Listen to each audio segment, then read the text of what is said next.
Saat aku hamil 5 bulan, aku dan pasanganku berdebat hebat. Saling berbicara dalam nada tinggi yang berujung ia mendorongku.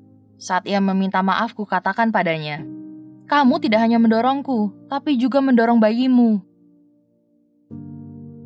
Tidak banyak remaja yang berpikir untuk merencanakan kehamilan mereka. Tapi aku salah satu yang memikirkannya. Aku mengagumi para remaja yang hamil di YouTube. Bagaimana mereka hamil dan hal itu berujung pada hubungan yang lebih erat dengan pasangan mereka, bahkan sampai ke jenjang yang lebih serius. Aku yakin sudah menemukan jodohku dan merasa kami memang ditakdirkan untuk pengalaman kehamilan muda yang bahagia selamanya. Jadi saat pasanganku berpikir ini waktu yang tepat untuk memulai sebuah keluarga, aku setuju. Kami berdua berusia 18 tahun, di mana kami pikir akan memberikan keuntungan lebih karena kami bukan lagi remaja, melainkan orang dewasa. Satu hari di awal November, aku baru sadar bahwa aku sudah tidak datang bulan sejak September. Aku segera pergi ke klinik melakukan tes dan mendapat hasil positif yang kuinginkan. Aku sangat senang tapi juga terkejut dan sedikit takut. Ku masukkan hasil tes dalam tas dan pergi untuk menemui rumah pasanganku yang tidak jauh dari klinik. Aku merasa seakan aku melayang, terbang di udara sepanjang jalan. Aku begitu bersemangat untuk memberikannya kejutan dengan berita ini. Ia terkejut, tapi bukan dalam artian yang baik. Kupikir kehamilanku akan membuat kami semakin dekat sejak saat itu. Aku berharap semua berjalan baik saat kami bicara, tapi sayangnya bukan itu yang terjadi. Kami mulai bertengkar, bahkan untuk hal-hal kecil. Aku akhirnya berhenti bekerja paruh waktu karena aku merasa tidak enak badan di kehamilanku ini. Di saat yang sama, pacarku yang pengangguran dengan seenaknya memutuskan untuk keluar dari sekolah. Kami sama-sama senior di sekolah menengah. Kami seharusnya lulus di tahun itu. Kuingatkan dia bahwa tanpa diploma atau setidaknya gelar yang setara itu akan menghancurkan masa depannya. Tapi ia seperti tidak peduli. Kami tidak akur seperti dulu. Hubungan kami menjadi lebih buruk. Kuharap dengan mengetahui jenis kelamin bayi kami itu akan membuatnya sadar, dibandingkan hanya melihatku yang kelelahan dan emosi sebelumnya. Mungkin hubungan kami akan menjadi lebih baik. Tapi ternyata aku salah. Segera setelah kami tahu bahwa kami akan memiliki anak laki-laki, ia mulai bertingkah berbeda dan bahkan kesal kenapa ia harus ada di sana.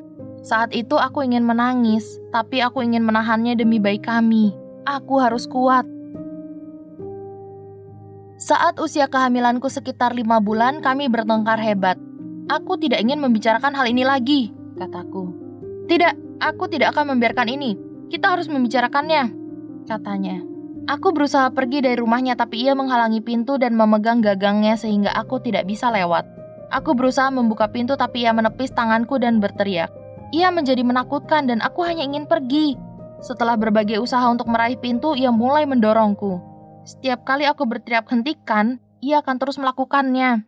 Ibunya akhirnya turun untuk menghentikan pertengkaran. Saat beliau pergi ke kamar, ia meminta maaf.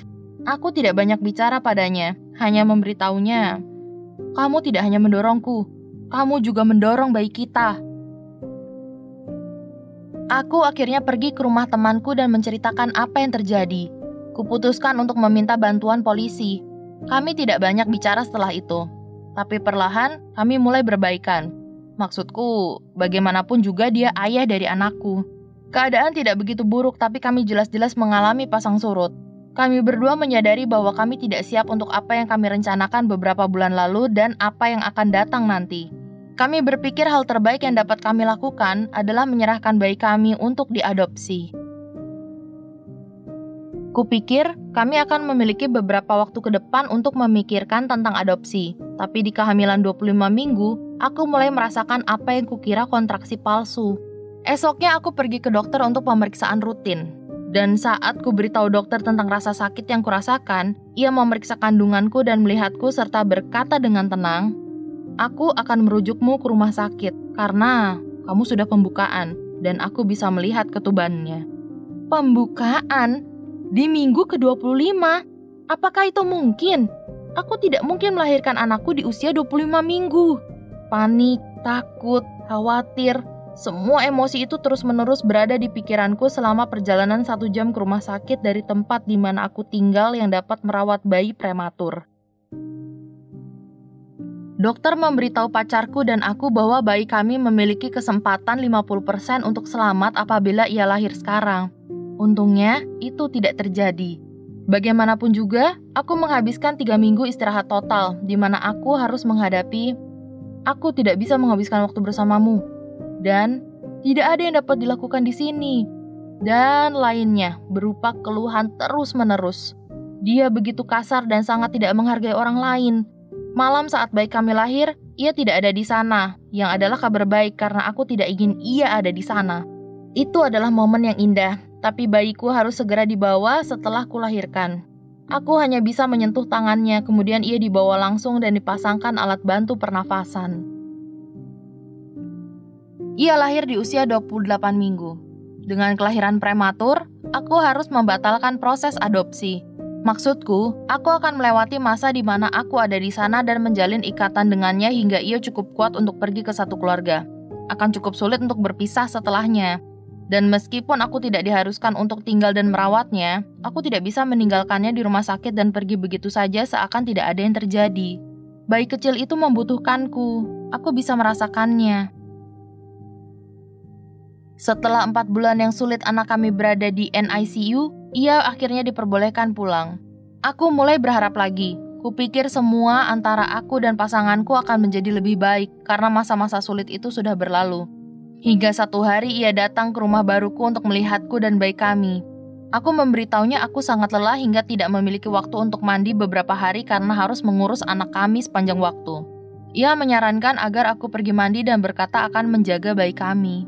Wow, pikirku. Mungkin ia memang ingin terlibat dan kemudian aku menyadari aku meninggalkannya di ruangan yang sama di mana aku menyimpan tabungan untuk bayi kami. Aku berusaha mengabaikan perasaan curiga ini, tapi aku memiliki dorongan untuk memeriksa uang simpanan itu. Jadi saat ia pergi, kuhitung uangnya, dan berkurang $50. Tetap saja, aku tidak ingin berasumsi apapun. Mungkin aku memakainya dan lupa mencatatnya. Tapi, aku akhirnya meminta ibunya untuk bertanya padanya. Esok harinya ia datang dan mengembalikan uangku yang hilang.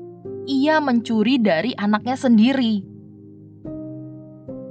Ia tidak pernah membantu secara finansial, tidak sepeser pun. Jadi kuputuskan untuk mengajukan tunjangan anak.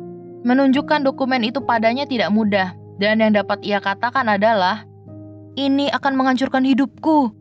Yang benar saja, menghancurkan hidupnya. Bagaimana dengan hidupku? Hidup anak kami, tentang janji-janjinya tentang apa yang akan ia lakukan untukku. Aku lega aku mengambil keputusan untuk diriku dan anak kami, dan membuatnya bertanggung jawab atas apa yang kami mulai bersama. Seperti yang kamu lihat, tidak semua hal berjalan sesuai rencana dalam hidup. Kendati mengalami pengkhianatan dan kekecewaan, aku berusaha yang terbaik untuk diriku dan memberikan kehidupan yang terbaik untuk anak kami.